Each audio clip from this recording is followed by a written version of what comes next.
Hello and welcome to Good Cat Kayaks. My name's William. I'm the founder of Good Cat Kayaks and the creator of the game changer, the GC, which is this kayak right here. This video is a comprehensive deep dive into the design, construction, all the different features and the benefits of this boat, what's different about it, and what it's going to enable you to do with whitewater kayaking, the type of trips you'll be able to do, and the places that you'll be able to get to. There's quite a lot to unpack. This is a long video with lots of information and detail and even technical at times. I've tried to preemptively answer lots of questions that you might have. The sections are labeled if you want to jump around or skip sections. Let's get into it.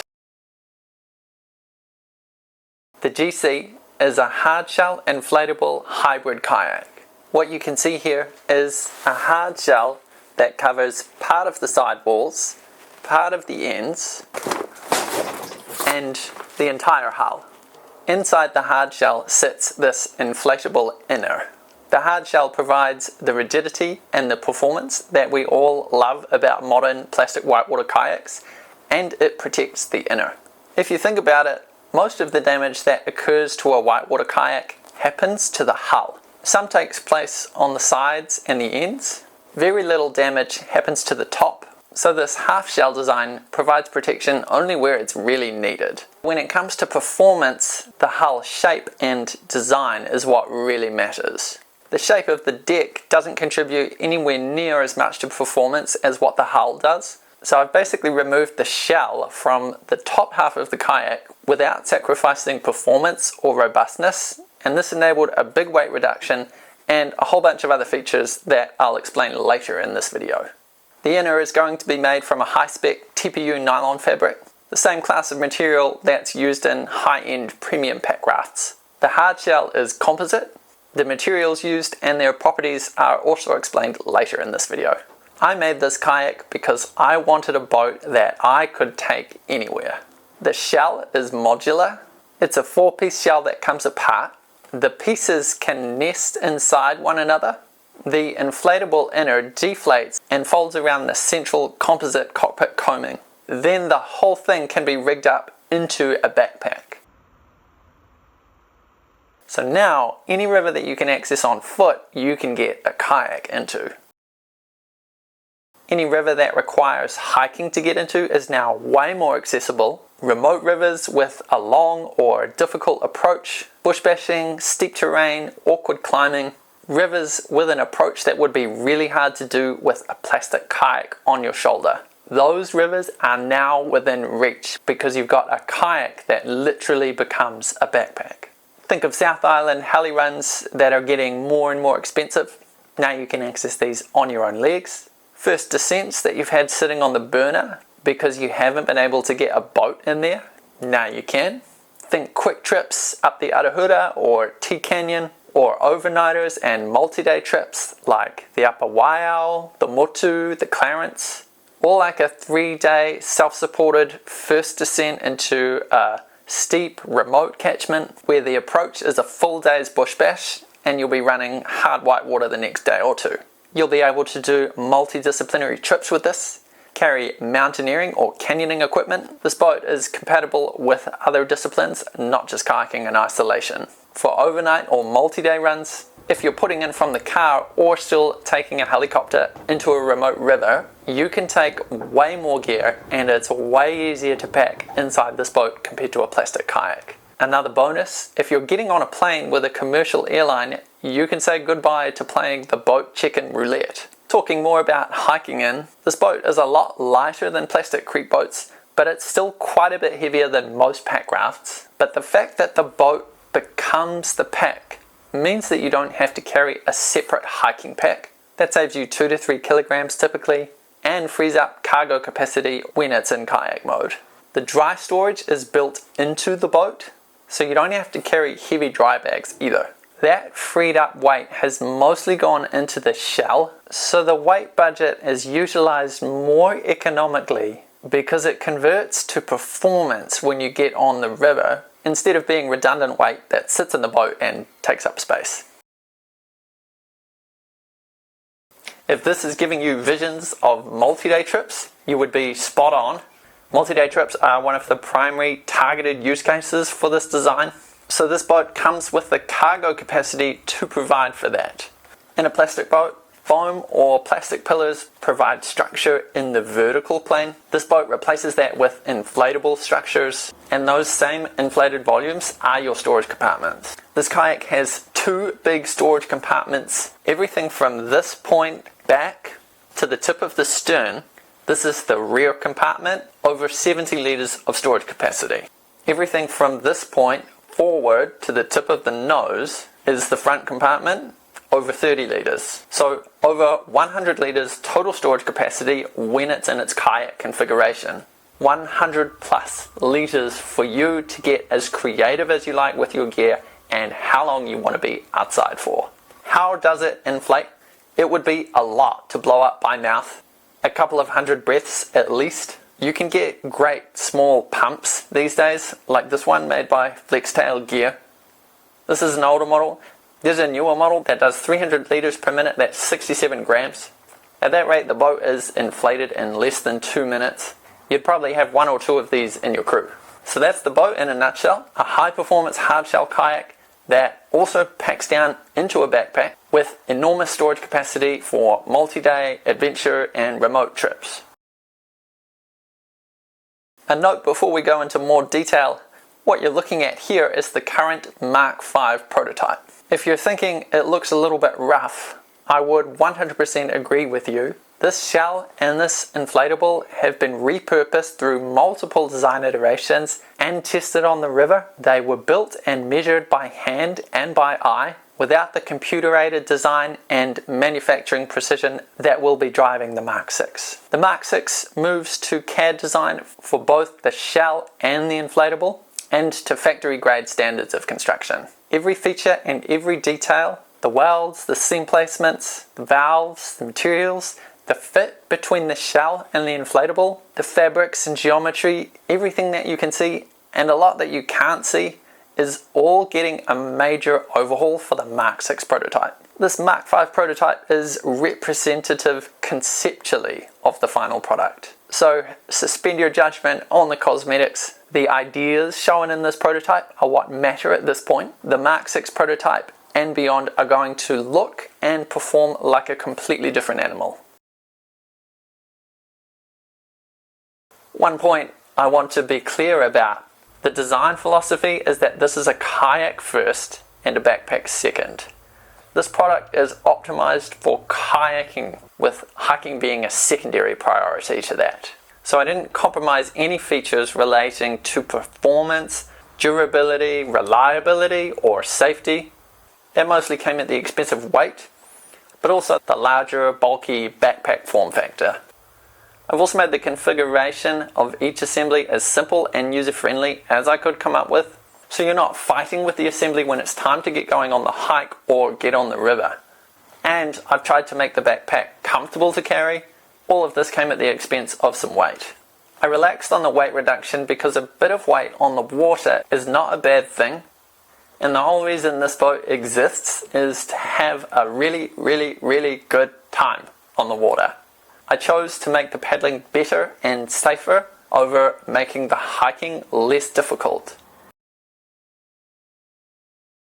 I'm going to talk about weight and this concept of ballast together in this next section because there are 2 dials of the same instrument, how much mass is in the boat and where you put it. This is a really important and nuanced topic. It gets a bit technical and long-winded, but here it is anyway. Skip it at your leisure or at your peril.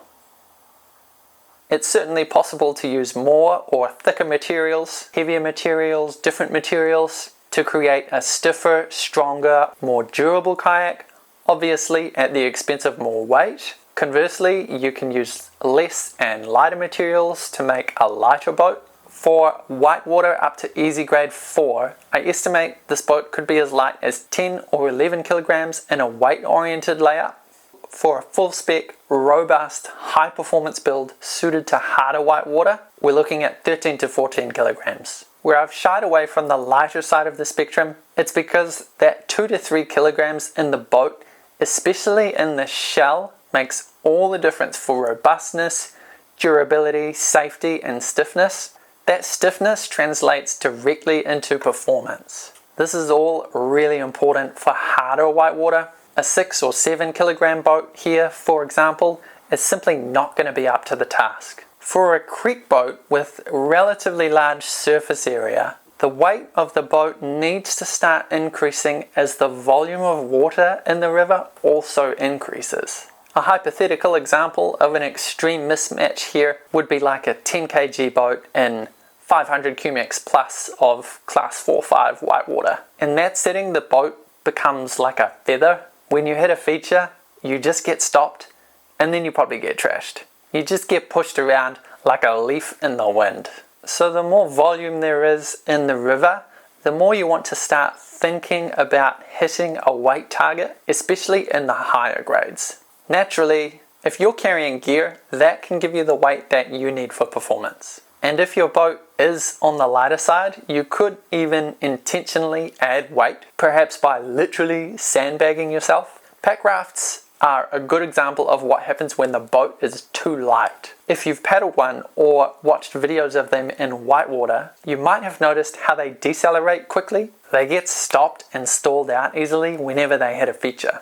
What you probably already know intuitively from experience on the river is that heavier boats hold speed and momentum, but they're harder to get moving. Light boats stall easily, but pick up speed quickly. Heavier boats resist being knocked offline, but they're harder to turn. Light boats are maneuverable, but they can get knocked around. Heavier boats are more planted, but harder to edge and roll. Lighter boats flip easily, but can roll back up more easily too. The performance of a single-person watercraft like this is extremely sensitive to total weight and the distribution of that weight. And that really brings us into this idea of ballast or intentional weight placement. The gear you carry isn't just cargo, it's performance ballast. And having front and rear separate storage compartments creates a variable ballast system. You can place weight or gear to tune how the boat feels and performs for the river you're paddling on that day before you even put on. This might be the first whitewater kayak that gives you this much control over weight placement. We can place gear or mass in 3 dimensions: height, length, and width. Height is the straightforward one. Load the floor first. Lower is always going to be better. Every kilogram placed low down against the floor lowers the center of gravity and makes the boat feel more planted and stable. Anchor your heaviest items at the bottom, then build up, placing your lightest stuff at the top. Because the shell is the heaviest part of this boat and it only covers the lower half of the boat, you've already got a meaningfully lower center of gravity even when the boat is unloaded. I've noticed in testing there is a subtle keel effect in the unloaded boat. The hull does feel heavier than the rest of the boat. It resists being flipped. It wants to stay upright. It wants to make the hull be the lowest point sitting in the water. And that's with the boat empty. Load the floor with gear and you'll be able to push this effect much further. Length and width are where the real tuning happens. Generally, the closer you bring weight towards the center of the boat, the more nimble it's going to be. Quicker edge transitions, easier to roll, more playful and responsive. The ends and the edges stay looser.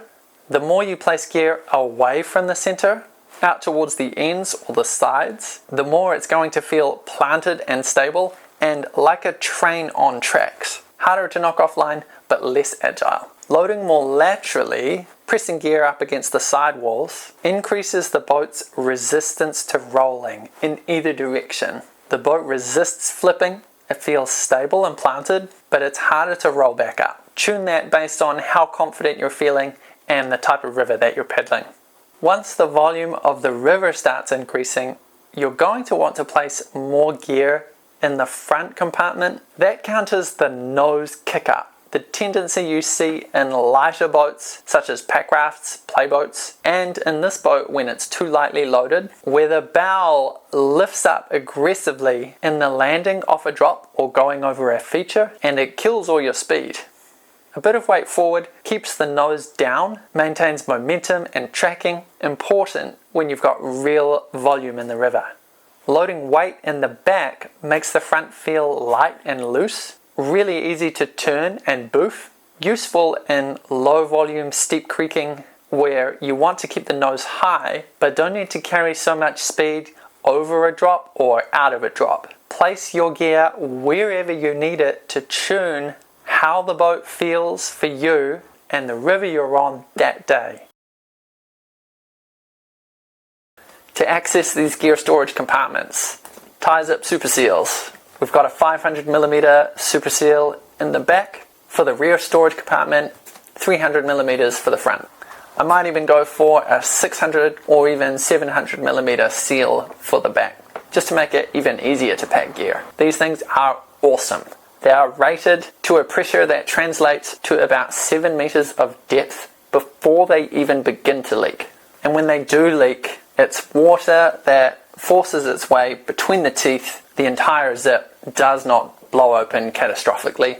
They are a little vulnerable to abrasion, so in the Mark 6 prototypes, I'm going to move them off of this central high point more towards the sides to reduce the potential exposure to contact with rocks. Inside the storage compartments, there's an elastic cord system for holding your gear down against the floor. Once you're in difficult whitewater, you simply cannot have gear moving around inside the boat as you're going down the rapid. That would feel horrendous. So gear is easy to pack and easy to access. I'll talk now about the shape of the hull and its performance. It's going to be quite different on the Mark 6 prototype than this model. Naturally, it'll be a modern hull design. When you're exploring rivers, you often end up high in catchments where there's not a lot of water in the river yet. It's helpful to have a boat that's forgiving in really rocky and technical whitewater. So on the Mark 6, I'm changing the hard chines that you can see in this prototype into release chines to make it more forgiving, easier edging, and less likely to get hung up on rocks as you're moving through rocky technical boulder gardens. But then when it's time to have a good time, when you've got enough water to boof and skip and play, you want to be in a boat that can deliver that, because that's the whole point of the exercise. There are a couple of interesting features I've incorporated into the Mark 6 design, partly because of having a modular shell, and partly because composites let you do things that you can't do in plastic. I'm going to keep those as a surprise, and I'll reveal them later with the Mark 6 prototype. What you can also expect from the hull shape moving forward is a wicked planing surface along the central portion of the hull, a planing surface at the rear with a wide tail to help counter the nose kick up that we talked about earlier, a modern aggressive bow rocker profile so you stay high and dry going over drops and features, especially if you miss your boof. At about 69 centimeters wide, we're at the wider end of the spectrum for whitewater creek boats. Expect to feel safe. Expect a boat that's fast out of drops and is very maneuverable, very easy to roll, and provides fantastic skips and skims. The hull shape though is only half the story here. Think about the difference between a plastic paddle and a composite paddle, whether that's glass or carbon fiber. You've almost certainly experienced this. It is profound. Or a composite playboat compared to a plastic one. You get a completely different feel on the water with composite compared to plastic. This composite shell is going to feel significantly sharper, more responsive, more energetic, more lively than a plastic shell. That's because the stiffness of the composite transmits energy and forces far more effectively than plastic. Compared to a stiff composite, plastic has a damping, dulling effect. It's like, imagine going about your life wearing earmuffs all day. The signal doesn't come through as loud or as clear. A plastic shell flexes under load. It absorbs and dissipates energy that should be being transmitted into the boat's movements. A stiff composite shell doesn't flex. The geometry of the boat in the water stays true to the design geometry. This composite shell is going to be at least 5 times stiffer than a plastic shell. It might even be as much as 10 times stiffer or more. I'll test it when it's made, and this stiffness weight balance is something that I'll tune and refine in the Mark 6 prototype phase. With the increased stiffness, you get a more direct response to your edges and your strokes, better tracking and momentum, and a more planted, confidence-inspiring feel when your landing drops or punching features. These joint shapes, hopefully you can make out, there are 3 of them. This hexagonal interlocking pattern is critical to the strength and stiffness of the shell. This front joint on this Mark 5 prototype is pointed the opposite direction to the middle and the rear joint. Moving forward, this front joint will be pointing the same direction as the other 2, so that'll look really clean and cool. Let's talk now about the materials going into this composite hard shell. I'm using modern materials, basalt fiber, Enegra, and some traditional ones, S-glass, carbon fiber, select foam core placement in the sidewalls for extra stiffness, and Kevlar at high risk impact zones. Basalt fiber is literally made from the basalt rock. I'll be using it as the external layer of the shell to protect against impact and abrasion. Enegra is a modern polypropylene fiber. Composite products are typically really stiff and don't handle impacts well. Enegra is the suspension built into the composite. Fantastic impact absorption. S-glass or structural glass, it's not the same thing as fiberglass. It's a lot tougher and stiffer. It provides the skeleton of the structure. Carbon fiber is stiff and light, but it's also quite brittle. It doesn't play well with rocks. The stiffness and the lightness are fantastic properties, so we're using it selectively here, not as the primary impact material. Kevlar, under the seat. It's conceivable that you could go off a drop, land on an inconveniently shaped rock in such a way that the rock punches through the shell and penetrates into places that rocks have no business being in. So a patch of Kevlar under the seat will preserve your dignity and your bloodline. This composite is also much harder than polyethylene. That's the type of plastic that modern plastic whitewater kayaks are made from. Polyethylene is a relatively soft material, and hardness in materials terms is surface resistance to scratching and gouging. Stiffness is something different. It's about how much the structure flexes under load.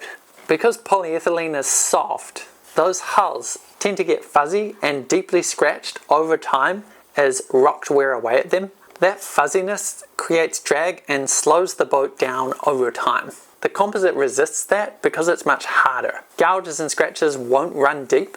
The material doesn't fuzz, so the boat won't slow down over time. It will stay fast.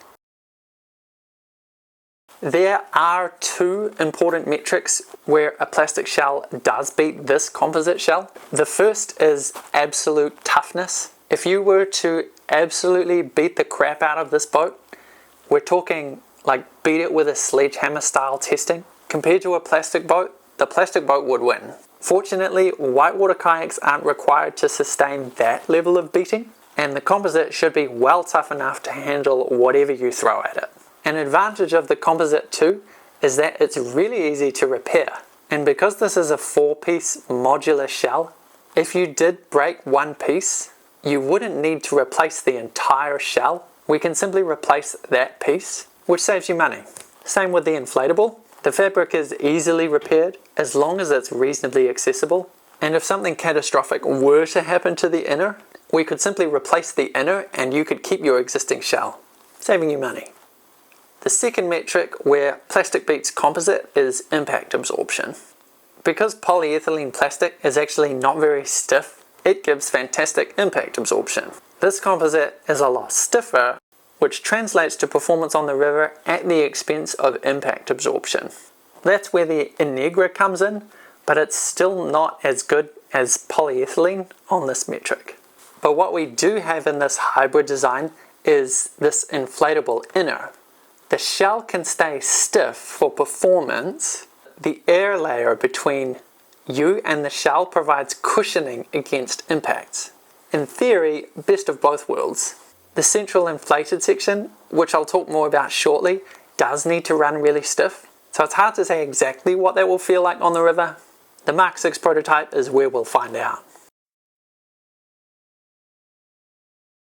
I'm not going to go into the kayak or the backpack assembly in this video, but I will tell you it takes about 15 minutes to rig the kayak, 5 minutes to de-rig, and it's the same for the backpack. So it's about 20 minutes each way once you know the steps, and not counting any gear repositioning that you might do. The length is 273 centimeters, the width is 69 centimeters.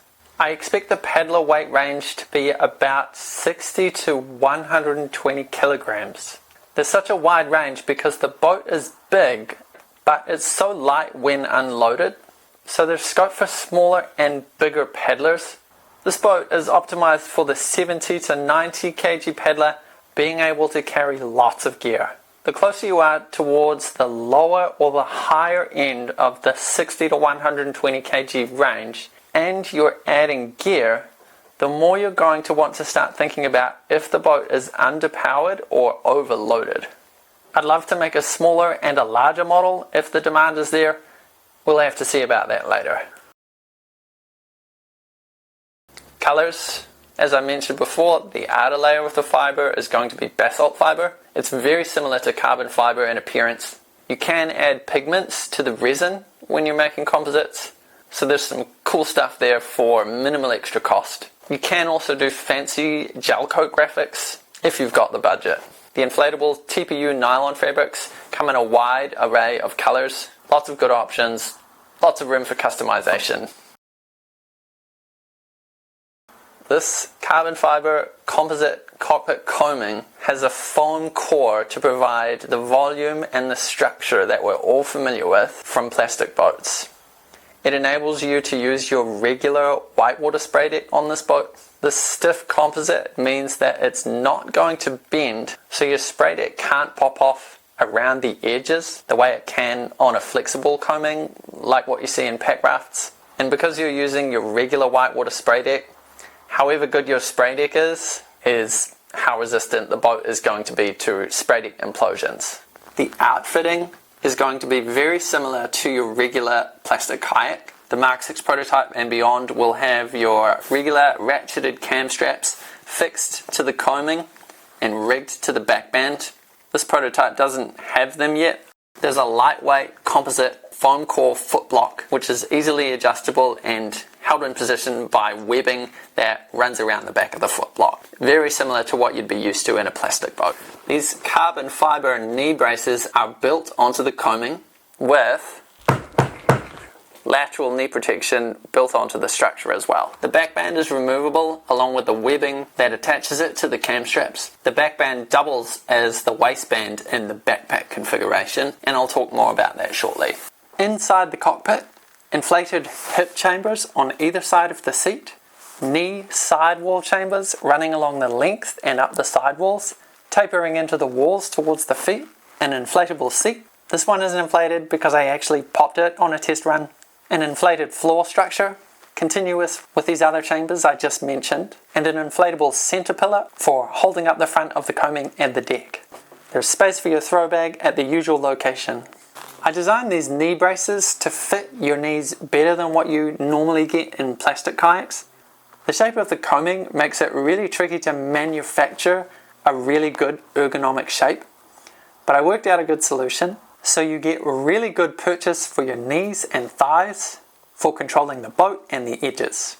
These inflated knee sidewall structures also provide support to the outside of your lower thigh and your upper shin. None of this is tight or restrictive. They are well-fitting structures that feel supportive and confidence-inspiring. I really like these, and I think most of you will too. This boat has some interesting and novel safety features that I'm really excited about. We have three main inflated sections: the rear storage compartment, the front storage compartment, continuous with the center pillar and this deck roof structure, and the structures in between. The seat, the hip chambers, the knee sidewall chambers, and the inflated floor structures.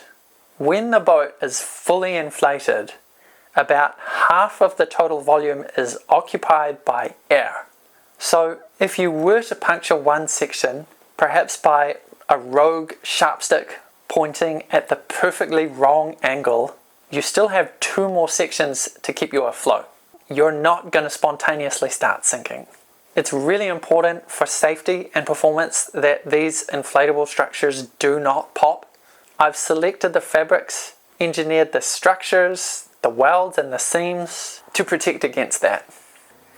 If you swim, and this is the one I'm most excited about, if you swim, you have a boat that is really light and really buoyant, which makes it easier to rescue, easier to get to the bank, and potentially something to hang on to if the swim gets serious. The boat could actually become a huge asset to you if you were to get stuck in a pocket, an eddy, or a cave, and you could really use something to hang on to keep your head above the water until you flush out or until your crew can rescue you.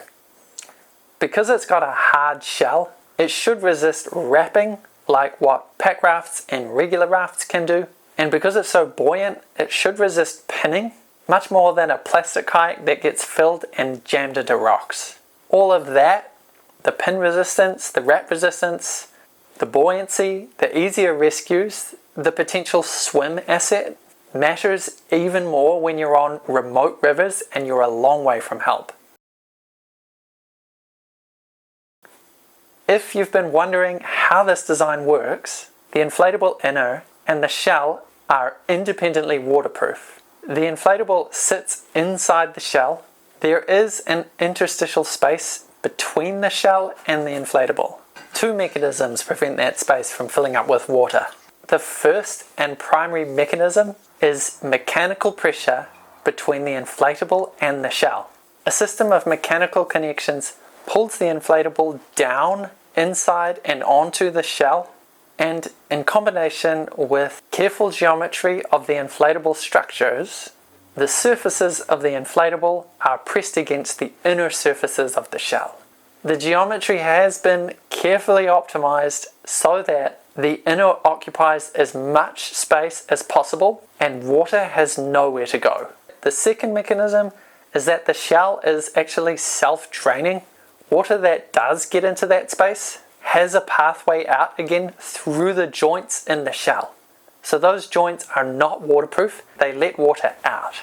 This also removes the problem that you get with composite boats where they often crack and then leak. In this design, the waterproofness of the boat does not rely on the waterproofness of the composite shell.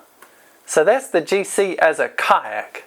The hybrid concept, the cargo, the ballast systems, the hull, the materials, the outfitting, and the safety architecture. Now I'll show you the other half of the story, the backpack. This backpack, what you're looking at right now, is the kayak that was sitting on this table a moment ago, now reconfigured into a backpack. It's bigger and bulkier than a regular hiking pack, but it's pretty well balanced and surprisingly acceptable. Dare I say it, it's even comfortable. And certainly compared to carrying a 9-foot long plastic kayak that's a minimum of 21 kilograms, asymmetrically loaded onto one shoulder, or compared to any carry system, this is so much easier to carry. You're going to be able to go so much further with this on your back instead of a kayak, and be less cooked when you do get to the river, so you can have more fun paddling and be safer on the water. This setup that I'm carrying here is my regular whitewater kayaking kit, including a 20-meter throw bag and overnight gear, a sleeping bag, sleeping mat, and some spare clothes. With the boat, the paddle, all the kayaking gear, I have a 2.5 kg weight budget for overnight gear and any food that I want to take, and still land at 23 kilograms or less, the weight of a typical plastic creek boat alone of this size. And this prototype came in at 15 kg after all the iterations, so we can drop 1 to 2 kg from this as well. I've tested this backpack on a hike. It's pretty good. The hip pads need a little refinement, and there are a few technical features to change in the rigging that are going to make it easier to rig, to stop it from moving around at all, and keep the pack nicely balanced and positioned on your back. That's all coming in the Mark 6 prototype. The inflatable inner has folded around the rigid coaming. The shell pieces are nested over each other on the back, facing outward. We've got a backpack harness system that rigs around the boat. Shoulder pads, the back band, the waistband, and hip pads that thread onto the waistband. Apart from the bulkiness, it's otherwise much like a hiking pack. The form factor here is a huge improvement over carrying a kayak on one shoulder, where the nose sticks out in front of you, bumps into trees and rocks, and on the ground in steep terrain. Here, the weight stays close to your body, which makes it much easier to move through bush or tricky, steep, technical terrain. The improvement in form factor, combined with the weight savings over a plastic boat, is going to unlock rivers that were basically previously inaccessible. Let's talk about where your gear goes when it's in its backpack configuration. The main internal compartment of the backpack is the rear storage compartment of the kayak. That's your primary cargo space in pack mode. The wide space below the back band, below where the inflatable folds, is a really good space to place a rolled up spray skirt and dry top or dry suit. It fills the space nicely behind your low back, which needs to be filled. The combo here is comfortable and it frees up storage space elsewhere. It could also be a good place for a tent if you were to take one. This bulky area up the top here is where the knee protection and the knee braces are. There's space here to place gear under the knee braces and between the knee braces before you wrap it up. These are good spots for throw bags, for sleeping bags, sleeping mats, or something round that naturally fits within this shape. Bulking out the base of the compartment is really helpful for comfort. If you're not carrying heaps of gear, this is a really good spot to place a PFD. Because we've nested these shell sections around this bulky inflatable object, and because the pieces of the shell don't perfectly fit against one another, there are pockets of spaces around the pack that can also be utilized. If you're doing a big multi-day trip and you're carrying a lot of gear, you'll probably want to use some of these other spaces beyond the main internal compartment. The PFD and the helmet are both relatively bulky and light. Placing them on the outside of the pack could be a good solution to free up more space internally. It's easy enough to loosen off the straps and access the main compartment when you need to without having to de-rig the whole pack. One important thing to understand, the size of the internal storage compartments are reduced when it's in its backpack configuration. You can carry more gear in the kayak than you can easily carry in the backpack. So the backpack is the limiting factor for gear carrying capacity on the approach. But you can take comfort in the fact that anything you carry in with you will easily have a place in your kayak once you're on the water. So stepping back now, you really would be paddling something totally novel with this kayak. You're getting the performance benefits of a composite shell on hard whitewater. Stiffness, a hull that holds its shape, direct responses to your edges and strokes, and it works as a viable concept because the half shell dramatically reduces the amount of composite you need, so the cost of the composite becomes realistic. The waterproofness doesn't rely on the composite either. The inflatable inner does that job. You're also getting the benefits of the inflatable, impact cushioning and suspension between you and the shell, redundancy if a chamber is compromised, and safety characteristics in a swim that a plastic boat simply can't offer. On top of all that, you've got over 100 litres of built-in dry storage, a variable ballast system no other creek boat gives you, and a boat that reconfigures into a backpack, so you can hike into rivers you couldn't reach before. It's modular, repairable, and designed to be genuinely super fun on the river. If you want to know about pricing, the Mark 6 prototype batch, and the path to a commercial version 1 build, that's all in a separate video. There's a link below. The best thing that you can do, which would be really helpful for me, is to go to the website if you're not already there and fill out the survey. You can write questions, comments, feedback in there as well. Please share this video and the website with anyone you think might be interested in this kayak. Thanks so much for watching. See you on the river.